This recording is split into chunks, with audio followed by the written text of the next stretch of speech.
তিনি গোটা দেশের নবী, तमाम কায়নাতের নবী, একটাই নাম মোহাম্মদ রাসূল সাল্লাল্লাহু আলাইহি ওয়াসাল্লাম। এই यूपी सरकार, ये यूपी वाले तुम सुन लो, कान साफ करके सुन लो, दिल से सुन लो, मेरे बात को सुन लो। अब चाहे तो मेरे जान ले लो, मेरा माल ले लो, लेकिन मेरे नबी का शान, नबी का मान गुस्ताखी ना करो, मेरे नबी का नाम मत तोड़ो। वो मेरा ईमान है, वो मेरा जान है। अब चाहे तो मेरे माँ को ले लो, खून कर दो, बाप को खून कर दो, मैं खामोश रहे, मैं खामोश रहे। मेरे नबी का शान गुस्ताखी करे तो हम सारे मुसलमान एक करके तुझको, तेरे को, सबको फाड़ देंगे।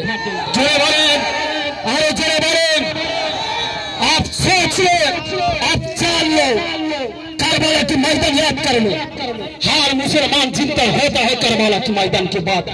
आप भूले गए मुसलमान ठंडा থাকে, मुसलमान ঠান্ডা থাকে, কারণ মুসলমানদের নবী ছিলেন ঠান্ডা।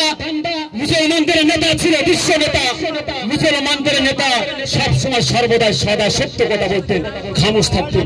তাই মুসলমান, আমরাও খামোশ থাকি, থাকবেন না মুসলমান, কখনো হিংস্র হতে পারবে না। যাই হোক, আমি ছেড়ে দিলাম এখন সংক্ষেপে সময়। এখন